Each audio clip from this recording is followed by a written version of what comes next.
Well, welcome to this episode of the Marketing Guides for Small Business podcast. I'm Jen Kelly, and I'm joined today by Ken, Ian, Dan, and Paul. Now, today we're talking marketing and sales. Now, particularly where marketing stops and sales starts or should start. And we'll discuss why the marketing and sales handoff is a hard thing to do in many companies and what we can do about it.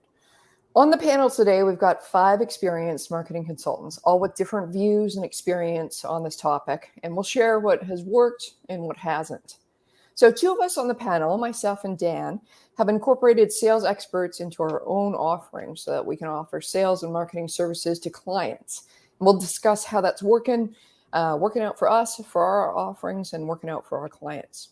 So we'll get the point of view on the other side of the desk with Paul and Ken because they're hiring a sales team for their own agency, and we'll see how that is going and how and why they made the decision to do so. And all in good form, we'll get Ian's common sense to help us balance it all. So it's a full show, and I hope you enjoy it. So Ian, I want to start with you. So you, like me, came from the corporate world prior to opening up your own business.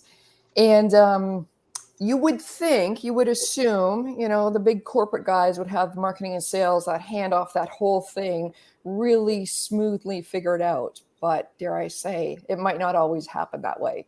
What was your experience in the corporate world with marketing and sales handing off to each other? Yeah.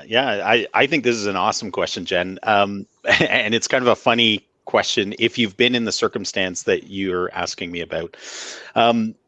I think every business has a form of dysfunction when it comes to sales and marketing. It just, no matter what business, no matter what size. And just to give a little bit of background, so traditionally I was in marketing roles in the corporations I was in. Sometimes those marketing roles, I oversaw inside sales departments. So actual salespeople that were on the phone all day, every day. And so I got a pretty good grasp in those businesses of, some of the challenges, because in a purely marketing role, we were supporting the sales team. We were creating sales collateral, sales tools. We were hearing how sales meetings with clients went, what went wrong. We would hear their gripes. And as I said, there always seemed to be some sort of dysfunction or a line that was between these. But in my view, and I think this is probably the view of everyone here, sales and marketing, or marketing and sales, because usually marketing precedes sales and bookends it on the other side too. It's actually a continuum. And it's all it should. It should. And it's all about the customer experience. It's actually not about sales. It's not about marketing. It's about coming to the forefront, understanding what the customer's needs are, and guiding them through that try, buy, repeat, and refer process. And sales and marketing fit really nicely in there. But my experience, I saw a lot of dysfunction in that. Because sales was on the hook very, very strongly. Their compensation was tied to closing those deals. And if they ever felt that marketing was not passing great leads, or the sales tools were not sufficient in, helping them close those deals, they were just under constant pressure, as was marketing, but for different reasons. The big guys don't get it right. What's that? The big guys don't get it right all the time. Yeah. And you're absolutely right. And I think siloing was the biggest challenge in big businesses and I think that they actually have a disadvantage because the lines are clearly drawn. You hire salespeople, you hire marketers, whereas in smaller businesses, usually it starts with the business owner. They are the sales and marketing person. Then they start to hire that out, but they understand that continuum a lot better. And I didn't even talk about customer service, but everybody should be selling. Like everybody's a salesperson. But yeah, hopefully that answers your question. Yeah, no, that's a good insight, because sometimes we often feel or often think that the big guys, if we haven't had experience in a big corporation, that they've got it all figured out with this, right? So, Dan, I wanted to hand it over to you with the question of where does marketing hand off to sales, or more importantly, where do you think it should hand off, and where do you see it actually kind of falling off the cliff sometimes with with more of our small business clients? Never. They should never hand it off, ever. I think the handoff is dead. I honestly do. And here's why. I think people, we have to get out of these silos of, thinking that, oh, well, we did our part and now it's going to go over to sales, and you know what's going to happen next. Things don't get done or sales don't get made. And then there's a bunch of finger pointing between marketing did this. Well, it's your fault, sales. You should have done that. The fact is that a lot of these departments just exist because we need the structure for them. But the reality is there's something bigger than that that needs to go on, which is the communication that goes above silos and goes above walls, that you have to have constant communication all the time. So a lot of times when people say the handoff, what they're referring to is a little bit of out of sight, out of mind. And that just can't work anymore. I mean, maybe it did at some point, but it definitely can't work now. Business moves way, way, way too fast so that you can't, just wall yourself off and say, well, this is marketing. We did our part. And now it's your turn, sales. You got to do your part. I don't know. Are we in 1980? But that doesn't work anymore. Like that just doesn't work.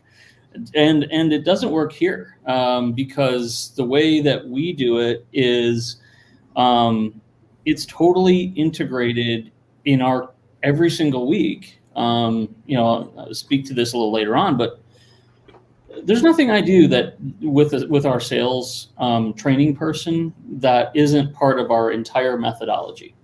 We talk every single week.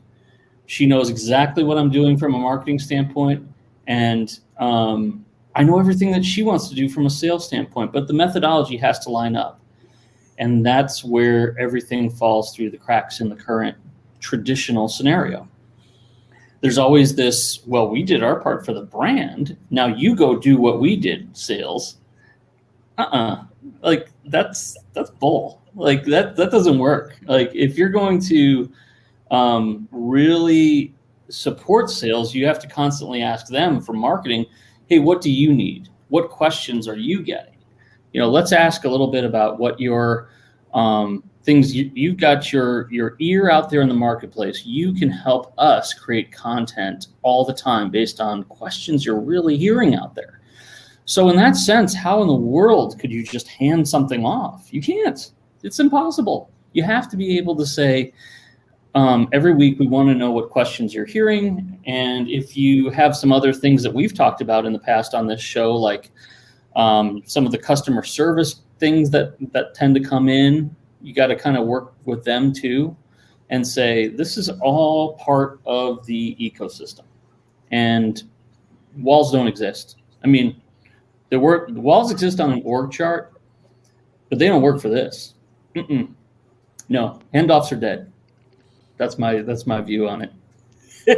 and if I could jump in, I actually think handoffs aren't dead, but I think they're different. I think a lot of people think of sales and marketing and accounts receivable and customer service and production are like a relay race where you hand the baton off. And I like to think of it more as a volleyball game. I don't know if you guys played volleyball, but yes, it's all about the team keeping the ball up and ultimately exactly. leading to the success of the team. But ultimately, there are unique roles where they're more macro handoffs than these big ones. But people, it's like a production line in some ways too, where you got to keep moving it to the person that has the expertise to move it forward. Yeah. I need to jump in here because I was going to say that yes, but I have to say there are some skills that salespeople have that are very unique and that are very much needed that us in marketing either don't have or are not exposed to on a daily basis. Number one, doing the calls or the presentations or the constant rejection. We don't get that, guys. We don't create a website and have constant rejection every single day. So there's a different skill set there, as well as some of the drudgery about prospecting or following up and that kind of thing. So there is there is something to be said for there are specific sales skills that it just can't be done with a conversation. I mean, it is a certain type of skill set that you need to really win with being able to close sales. Yeah, I think the thing is, and this may be just the term handoff in itself, I think sometimes gets a little misconstrued. But yeah, it's more like kind of what you're saying, I think, Ian, is, and it's the micro handoffs, I think, more than anything, rather than the big, like, okay, take this ball and run with it, and like some big handoff. I think it's your small little permissions that are kind of happening in the environment that you're talking about, that I think is I don't know what you call it, but it's not a handoff in the traditional sense. Yeah, I mean, to your point, Jen, everybody's got their own skill set, but they can't live in a bubble. That's not going to work. Like that's really the thing where you kind of have to say, okay, well, we're going to do our thing, and you have to obviously trust each moving part to do their thing. You don't have to micromanage each other, obviously. Yeah. But I think you got to know what everybody's doing at any given time. And if you don't know that, and there's just a lot of, well, I don't know where it's at, kind of doesn't really matter, like what skills you have at that point, in my view. Like, you could be the greatest salesperson in the world, but if I don't know what's going on from a marketing standpoint, and I can't create things from a brand standpoint to support you, it's kind of not going to mean much if you're out there on your own. You're kind of doing your own company at that point, which doesn't make for a good team. So I think it's kind of, redefining that handoff, I should say, kind of whatever you call that in the Ian description there. HubSpot did that in 2010 approximately, where they came up with the term smarketing, and it's all driven by inbound marketing. I mean, inbound marketing changed everything because it gave customers the control. They could actually go out there and own the buyer's process way more than they've ever been able to own it. And so, because of that, roles had to change, and if they haven't, your business is either really lucky that you haven't been forced to do that yet, if you still have these silos of marketing and sales. But I think really we've got to go back and look at what happened with inbound marketing and its rise to prominence, and the change in consumer behaviors really forced everything. The other thing is, you've got to look at the balance of, what is sales selling, and does that align with the mission, the goals and objectives of what the organization is trying to do? Because, if you've got misalignment between marketing and sales are, paid heavily on commission, so they want to go try to sell anything they can sell, whether it's the right thing for a business or not, and in terms of the branding and the messaging and the mission and the vision of all of the rest of the organization, you're going to run into some really big problems. Yeah, and I think, just to piggyback on what you're saying there, Ken, is for a lot of business owners, whether they see it or not, they're usually the best salespeople. It's not like some sales team a lot of times. So if you're going to bring in other people, then they have to drink the Kool-Aid 100% in everything you are. Otherwise, to your point, if you tried to bring in a bunch of people to do like largely commission only sales, they're going to go off and do their own thing to get a buck. They're not going to worry about your methodology if you haven't sort of indoctrinated them on what it is that you're really trying to sell from a product standpoint and a value standpoint. You got to have all that. And I just think, HubSpot's probably a great example of somebody who's probably done it right. I would wager that when HubSpot gets somebody in as a customer, as an employee, there's a whole methodology to HubSpot that you've got to be able to walk the walk and talk the talk. And it's not just even about the product, in my view. It's about the whole culture there. Yeah. Ken, while consulting for your small business clients, what are some warning bells that you hear go off that may let you know that that business owner doesn't fully grasp that marketing isn't going to bring in sales? Like your website isn't going to close the deal. Honestly, I haven't had that experience with and I tend to work with customers where historically the owner or a really small team of people who have been working with the owner for a very long time or related to the owner um, has always been the sales force.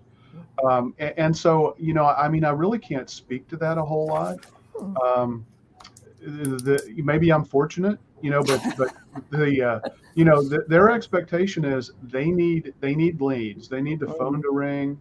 They obviously don't want to be distracted by irrelevant, form submissions or phone calls or chat conversations or whatever. But really, and historically, a lot of the work we've done, we have delivered the leads that our clients need, and then they take the ball and run with it. Yeah. And I think because we work with people who have always been very closely associated with or even started that business, they do a really good job of closing, and they get they get the importance of follow through and and strong communications and things like that. So I honestly haven't seen any of those. I mean, I will say, and I don't know that this is really pertinent to this question, but I actually started in sales before, and I came into marketing because of sales, because I was doing sales for information technology solutions, and I was the only salesperson, and I was fortunate enough to be able to build up a really nice book of business doing federal, state, and local contracting, and we didn't have a marketing department per se, so we built our own. And that's what drew me into marketing, is that I thought, I really like to do this piece a lot better. And so that's where I really kind of made the shift. But, I think it's important from a sales perspective, you've got to communicate your needs to the marketing team. If you're doing requests for proposal, you need to have a great asset library that will pull, this concept called past performance, or customer references or things like that you can easily go grab that. Sometimes sales, you have to, it's not even related to sales or marketing. It's because it comes down to pricing. So you have to work with your HR department, to find out what are the costs that are associated with us having to hire and maintain employees and do rate buildups. So because because if you're bidding on, like federal contracts, for example, you have to show your rate buildup. You have to show, here's my direct labor costs, here's my benefits package costs, here's my general and administrative costs, here's my overhead costs, and you've got to build all that up. So that has nothing to do with sales or marketing. You've got to go directly to the HR and the accounting folks to get that information, but that's very critical to the sales component. Yeah. So, and I think that that's maybe the biggest thing that I see from a small business perspective, is that they don't factor in that rate buildup. They sell at a price that they're comfortable with. As humans, we really fall into that trap. We tend to buy what we're from people who are comfortable with, kind of what we're expecting. And as salespeople, it's really easy to fall into a trap that you sell based on what you're comfortable with, not what the market could actually bear. And so very frequently, I think one of the biggest challenges is you just don't charge enough for your services. And I'm guilty as charged. Wow. All of us are. I may be really bad about that. Oh, jeez. But you speak on this one and about this being a red flag. I think one of the red flags that I always see is if I'm talking about marketing, the conversation inevitably will lead to, okay, well, I'd like to track your sales activity. If you want to see a business owner shrivel up into a ball really fast, that's a good question to ask if they don't have their act together, because it's not hard.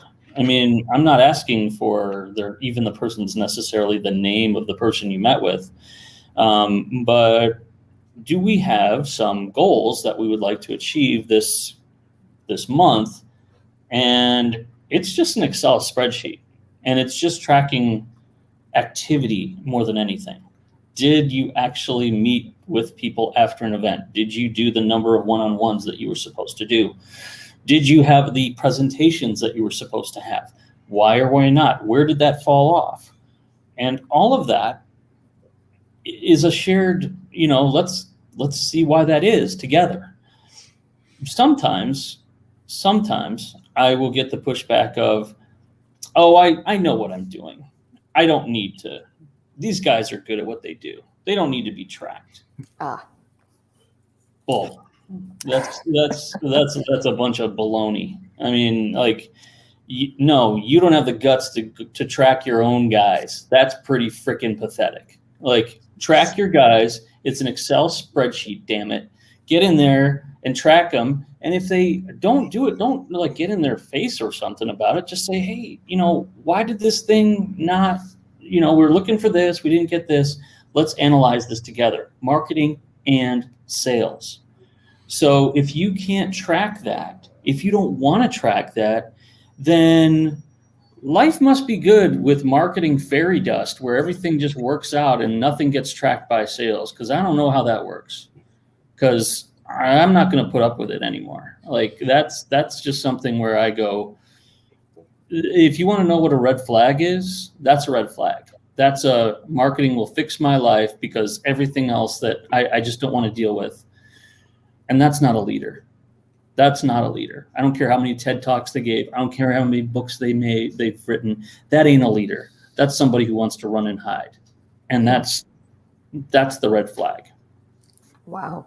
Well, and it's interesting what you're saying there too, Dan, in that you're actually, before I comment on this, one of the things we need to remember too is that even in small business, you have B2B, business to business sales, you have B2C, business to consumer sales, you have short sales processes, you have long sales processes, and they're all different and they all require different mixtures of the team, mixtures of how that team works together.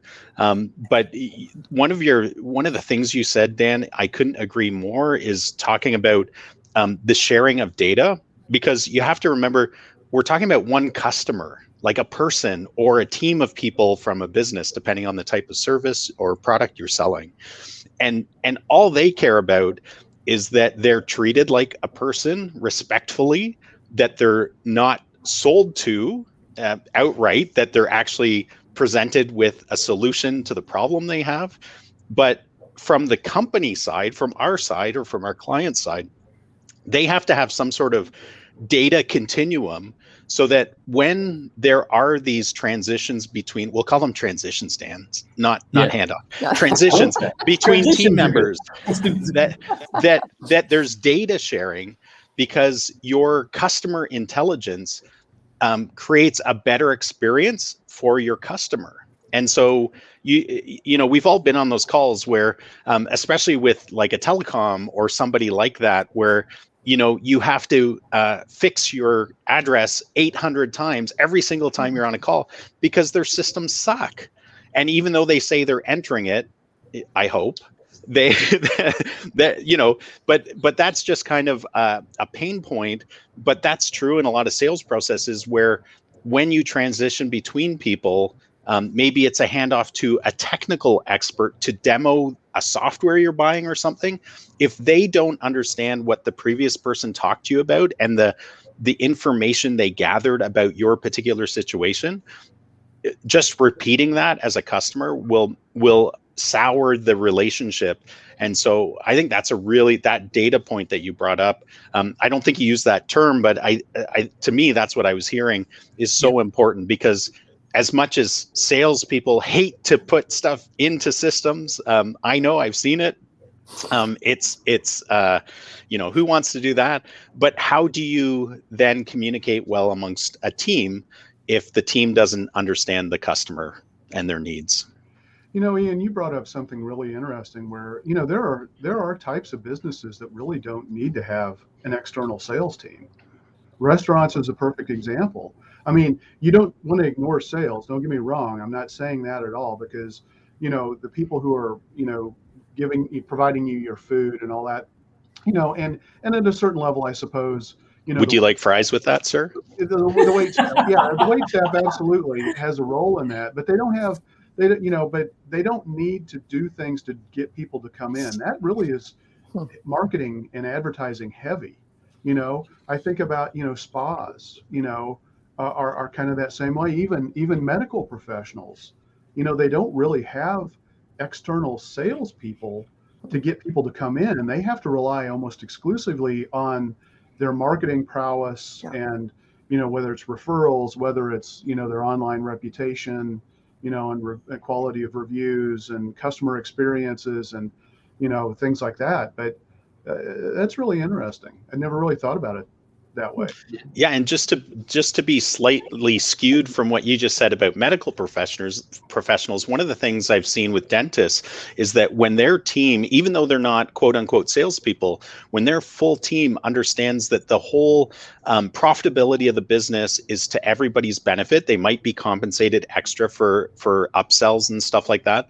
Right. But if the hygienist isn't saying, hey, I noticed you have a gap in your teeth. Are you happy with your smile? Did you know we have Invisalign? Or you have a really deep groove in your tooth. Are you interested in getting your tooth sealed? And like those little things are actually to the benefit of the patient. But if nobody's, because I've in one particular practice, they didn't used to do this, and then they went through some sales training and practice development training, and now they do it. And I'm actually their patient, so I get to watch it and experience it, and it's night and day. And it's like, yeah, actually, I could use a tooth sealant because I hate getting food stuck in that tooth or something like that, right? Right. Yeah. Yeah. So I mean, you made the point earlier, Ian, that everybody sells. So I'm not absolutely not saying that there's no sales organization that's required, for even the types of businesses we talked about. It's just, it's not a defined separate role where somebody is right. You're just the salesperson. Your job is to go out there and get this stuff lined up. Right. Not too many dentists have sales guys knocking on doors, making cold calls. That'd be a little creepy, really. Do you have teeth? Wouldn't that be kind of creepy if they did? Super creepy. And here's the thing that you were talking about inputting. Any CRM that's worth its salt is going to allow you to, you got to put in a little bit as far as the customer journey a little bit. But I know this for a fact in services, is that once you put that in and you just kind of make that a little bit of a regular thing as much as you can, then the CRM will kind of do a little bit of the work for you with the analytics. I know Pipedrive does this. I'm sure Go High Level does this. I'm sure a lot of others do this, where it'll tell you your win rate. It'll tell you in every stage what the close rate is, not just the finish line close rate, but here's where it drops off. I can pinpoint exactly when they are going. If they clear this hurdle in the process, they will become a customer. It's not the final presentation. It's actually from a result of seeing that. I found it was, if I get them to the try, they're done. They're in. Like, I don't have to worry about it. They're sold 95% or more of the time. It's when it's discovery that if they get to discovery or not, that's the moment of truth right there. Are we going to go forward with a try or not? And if we don't, that's where it's going to happen. And that's okay. But it's a direct result of doing the tracking with your CRM to know exactly what stage and what the close rate is in that stage. And that's when marketing and sales should be working pretty darn close together to perfect that as much as they can, to find, just the right things to say and give. So to make that, if you can get over that hurdle and improve that stage, you're going to see things go up a lot. And you can't improve what you don't measure, right? So that's a great point, Dan. Yeah, absolutely. Paul, in your experience, have you noticed that, particularly with small business, they either get the sales really dialed in and they're not so great at marketing, or they get marketing dialed in and not so great at sales? Have you seen that there's usually a leaning towards one or the other types of disciplines?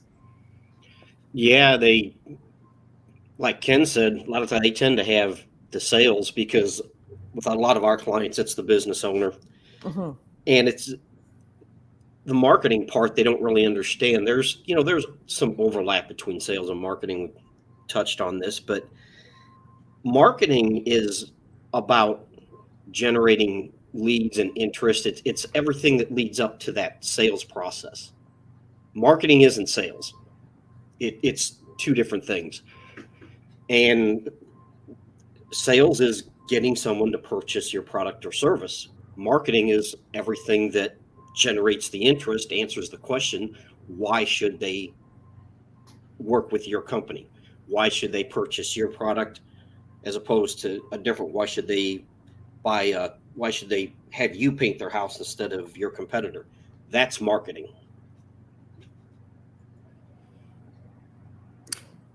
Ian, you gave an example about this dental. Was it a dental client that went for the sales training? Yes, it is. Oh, it was. Yeah. Okay. Were you instrumental in sort of nudging them along in that direction? Not at all. No, it was Not part at of all. their practice consultant that they were working with. So yeah, some of them have practice consultants which are guiding them in how do we create a really great experience for our customers and deliver excellence every single time somebody comes through the door. And then usually they reach out to a marketer as well to help them bring people into the door. Gotcha. In your experience, have you run into any of the clients that kind of have a bit of a blind spot towards the sales side of things?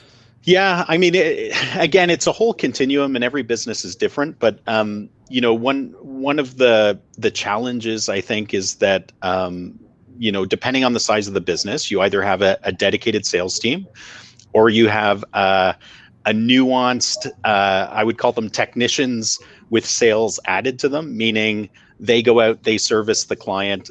In fact, my father-in-law was he serviced appliances. This was back in the day. He's retired now, but he used to service appliances in people's homes, and he was given the task of upselling basically insurance on the service, right? And they were compensated for that. But I thought that's a really great example of how every person can be a salesperson if they're given the right incentive. But I don't think I answered your question. What was your question again, Jen? You're doing great. Sounded really good. Sounded good. You could have stopped there. And I should be a sales guy. I should have said that. That was good. That's great. Sounds great. Nice smile too. Yeah. The thing I think that's really important to remember is that, and again, it's different in every business. You have to understand your business. You have to it's helpful to have a marketing consultant come in and be able to help a business navigate through this process. But usually there's a very, clear in a lot of businesses. So clear handoff. I'll use the handoff or set or bump or spike to the sales guys, meaning, in this particular circumstance, I'm working with a carpet cleaning company. The task that we've been given, the business owner said, I need you to bring in 5 times the value of my ad spend in leads, qualified leads. And so they were able to give us some data related to that. But the way we do that is through know, like, trust, try. There's probably a try in there. Mm-hmm. And then that buy is the handoff to the sales team, the closers, the guys that are on the phone for carpet cleaning. But we have a very clear, this is what our role is as your marketing partner, and this is where the handoff is. And the reason we're super clear on that is because we need to understand how are we going to be successful in supporting you, client A? Because the only way we'll have a long-term relationship and make you ultimately successful is if we can measure and if we can succeed in that measurement. And so that handoff is key. But sometimes in other businesses that know, like, trust, try by, the sales are in different spots. The sales team would be brought in at different spots, and sometimes it's then handing it back. Like for a long sale, say you're selling something that takes 2 years for the company to decide on. Like, I've been in businesses like that. You're selling a very expensive, IT solution or something like that. And so you're planting the seed. The salesperson usually gets brought in for a discovery call, but then it's ultimately, how do you both nurture that customer or that prospect through marketing and through the salesperson making touch points throughout that marketing is actually, opening the door and saying, customer, here's a white paper. And if they open the white paper, it's a cue for the salesperson to go, oh, they opened the white paper. Hey, did you find that white paper interesting? And can I answer any questions, and being of service to them? Absolutely.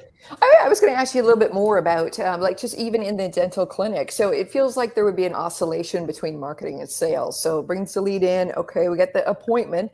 Now the person is showing up. It's really going to have an effect on their, let's call it, enjoyment of their visit. Is the receptionist pleasant to them? Are they seen on time? Is the hygienist, does he or she explain everything? What's the actual dental visit like? When it comes time to pay, are you just like a number, or are they, taking care of you? So, sales gets them in the door, but, marketing can drop the ball there too, if the whole experience in that kind of situation is just not absolutely great. Yeah. And then after the buy, like in that circumstance, that would be the buy. You come in, you get your dental treatment done. You have a great experience, hopefully. But part of the role that I see marketing as well is that repeat and refer. So how do you ensure you have patient or client retention? Having that follow-up email or text go out that says, how was your experience today, Mr. Smith? And whatever they come back with, the team has to be ready to respond in positive or negative, or, be able to help them. But then also, it's usually marketing's role to help the practice create a referral program so that your sales team of thousands of patients are out there telling their friends actively and family and colleagues about how great their experience is, whether it's on social media, whether it's in, giving them a coupon for $50 off their first treatment or cleaning or something like that then continues to generate this snowball effect. Yeah, exactly. Yeah. Great. Thank you. There's one thing here I want to just add, because I think we kind of danced around it a little bit, but everything we do in this process of marketing and sales, there's going to be proof points where they're going to ask us questions about certain things that come up all the time. And I'll just use our own industry as an example. You'll see common patterns about what they ask you about in order to move forward. And you better have the things that they are looking for right then and there, like not in a week. And I'll give you an example. Like, there's many times where I have been asked, oh, do you have any samples of your work? Well, I better not be like,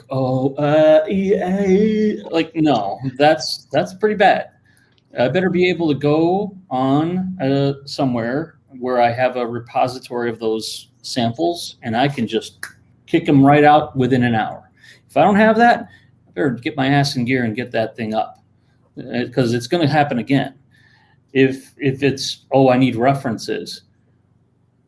Okay, go on LinkedIn and see like 45 people who have recommended me, or here's a PDF. Like, but just be ready. Like, be ready. Don't be like, oh yeah, I gotta get this in. Who do I know?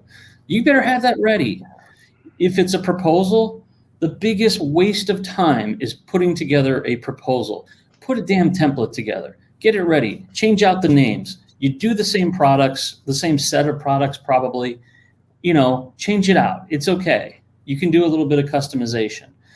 And that even goes for the kinds of things that we all do here on this call. We have our strategy documents, we have our proposals, we have different things like that. Guess what?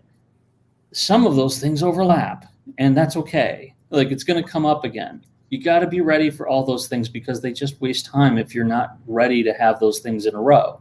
But once you do, you can go pretty far, but nothing bottlenecks this process more than not having those proof point question documents ready. And you had better be ready to have that go within the day, if not within the hour. Because the minute that slows down, that's what you got to address, whether it's marketing and sales or both, so that you don't have that problem. And Dan, that's a perfect example of the intermeshing of sales and marketing, because the frequently asked questions that the salespeople are hearing need to be fed to the marketing department or marketing team, so that they can put those frequently asked questions on the website that then feeds SEO, right? Like, it's this, when you see the team working together, it's an incredible thing. It is. It absolutely is. So Dan, you, like me, you've brought in sales professionals to aid in the services that you offer your clients. How's that going? And can you talk a little bit about that? Yeah, well, I won't lie. I kind of resisted it for a while. I did, because I've had in the past. We tried to do something in another business I had where we did it the wrong way. I mean, we all in that business know it. It's we did a commission only kind of thing, and we thought it was really good. And there's 6 or 7 people, and they're all going to go out and sell our stuff, and woo, let it rain, baby. No, it did not happen that way. And I think part of the problem is that they just didn't buy into everything we were about, and they couldn't sell it as well as we could. I mean, that's the fact of the matter, is they just couldn't sell as well, because they didn't know the methodology, and they didn't know where we began. They couldn't speak to our positioning. They couldn't speak to our point of difference. All they could do was to say, hey, do you have this problem? Well, we've got this product. Okay, yeah, you're kind of leaving out, like, I don't know, 90% of the story right there. Like, because that's just a product sell at that point. You're leaving out the brand. And so I think when I revisited it, and I was approached by someone that I knew, and I said, and she goes, well, can we do some stuff together? And I said, in this case, we can, because I've known you for years. I know that you know the methodology that we have been indoctrinated with. She's a fellow duct tape marketing consultant. So she gets it. You know, she not only sells products and services, she's selling our positioning. She's selling our, they've got to get the whole thing, the whole system, and she gets it. She gets the system. There's no, education of some random sales guy who maybe, sold this widget over here, but doesn't get our method or doesn't get our system. So that kind of, her name's Magda. I said, hey, Magda, I think let's do this. The cool thing about that is that she actually took the initiative to not only, she knows our marketing system, but then she took the initiative to create her own sales system to literally overlay on top of our marketing system, so that every stage of the marketing system meshes with the sales stage. And that was like, oh, love it. So I'm excited about, that we can offer that sales training that she does, but also I'm even more excited about the fact that she is training them the right way, not only in what they can sell, but also the way that we do things as far as our marketing and sales system. So in answer to your question, before Magda, I had a marketing system. After Magda, I have a marketing and sales system. And I have never had that in the last, I don't know how many years. And it's beautiful. And the most important thing is I don't have to do the work of sales training, because I may know how to do that, but you'd have to put me in front of a boiling pot of lava to get me to do a sales training thing in front of somebody. It's something I know how to do, but I should not be doing, because I got other things to do. And she how do does you it really well. feel about that, Dan? Yeah, well, nobody should be doing anything that they can do, and I can do that, but it's not the best thing I can do. And she excels in it, and that's the best part of it. Is she has a passion for it, she's good at it, and she wants to push us to be better as a system. You can count the number of salespeople who do that on one hand. And I think that's good for us as a sales thing, but it's also good for our clients to understand, to an earlier question, they understand after they talk to her what the difference is between marketing and sales. And she's good at it. Beautiful, beautiful. Ken, I want to get your perspective. So I understand that you guys have hired a sales team to bring in deals for your own business. Could you walk us through how you decided on the team to do that? What made you think you should go in this direction? Just share a little bit about your journey on that. Yeah, well, I've actually done it a couple of different times and used a couple of different companies. The first time I did it was just trying to find a way to generate a little bit more activity. I'm really comfortable doing inbound marketing. Sometimes inbound marketing generates all the leads that you'll ever need. Sometimes you need to give it a kick in the butt. And so I wanted to try to take things to the next level. So I hired a company to call from a list that, we had kind of pulled together of, targeted prospects. It didn't go so well. But I was impressed with the way the company operated. It just, it just turned out to be really frustrating. I spoke at a national conference. I was a keynote speaker, and then I did a 2-hour workshop.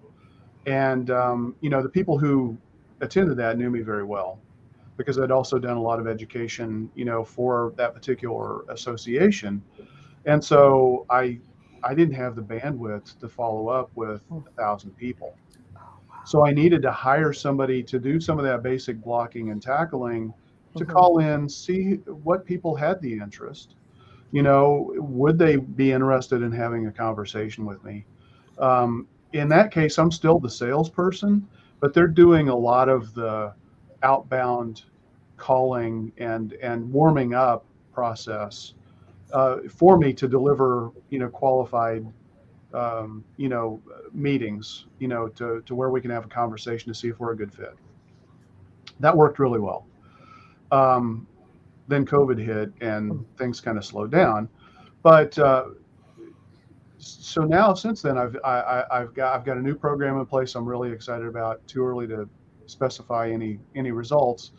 But I also currently have a company because I want to diversify the types of businesses that we have. And we've talked about this in past shows about the difference between a client and a customer. And, clients require, in our business, clients require custom work, and it's hard. And you can only legitimately, effectively service a certain number of those people or a certain number of those clients before you start to hit a wall. But because of COVID, I created more productized offerings of great things that we do that took our intellectual property and our knowledge and kind of baked it in and created packages for businesses that just were hammered with COVID. And so I've hired, and so Dan mentioned it earlier. I mean, it's more of a product sale. So I've got a company right now calling, on behalf of that aspect of my business to, and they're actually closing some deals. They're doing the whole thing. Now, the biggest challenge is, and this goes, from a sales perspective, the salespeople need to have a deep understanding of what the business wants to sell. Absolutely, fundamentally, because if you don't communicate that and you don't reach agreement upon that, they're going to deliver. Oh, somebody wants to do this e-commerce system. Okay, great. We don't really do a lot with e-commerce. We can do it, as Dan was talking about. We have done it, but that's not the business I want. I want people who need SEO and an integrated digital marketing solution, outsourced marketing solution, or I want somebody who needs a lead generation system. Like, I got to have people coming in the door to get my restaurant started back up again. Okay, a text message marketing system where we've already got all of our knowledge and expertise baked into that. It's perfect. So, but I don't want to go do custom social media posts for an industry I know nothing about. That takes a lot of work, and it's 3 times as expensive, and the profit margin gets sucked out of it. But if I can go to work where I've already got a repository of things that I know work really well, and I can resell that over and over and over again. And the beauty of solutions is, and this is really critical, is you're going to make a lot more money in your business if you can find a way to create a solution and sell it over and over and over again, and get really good at selling that and delivering that over and over and over again. Profitability goes way up. Your cost of implementation goes way down. Customer satisfaction remains high. And so it's a real challenge to explain all of that and get the right sales force in place. And I struggle with it. I mean, the outsourced solution we're using right now, I'm still disappointed, but I still have hope. But you got to try. Yeah. You've got to. The beauty of what we do, I mean, is your goal is you should be able to build up enough cash flow to where you can afford to do some small experiments and see what's going to work and be able to take your business to the next level. Sometimes you have to try things to figure out and learn from your failures. Learning from your failures is the most important thing for any business owner. You've got to fail. You will fail. It's the nature of business. You're going to have failures. Yeah. The success is what can you do as a result of learning from your failures. Well said. Well said. Paul, I want to throw the last question over to you. So what advice would you give to a small business owner listening to this episode who thinks they need some more help understanding? Is it a marketing problem? Is it a sales problem? Is it both? How can they figure that out in their business? What are a couple of things they should look for, and a couple of next steps they could take?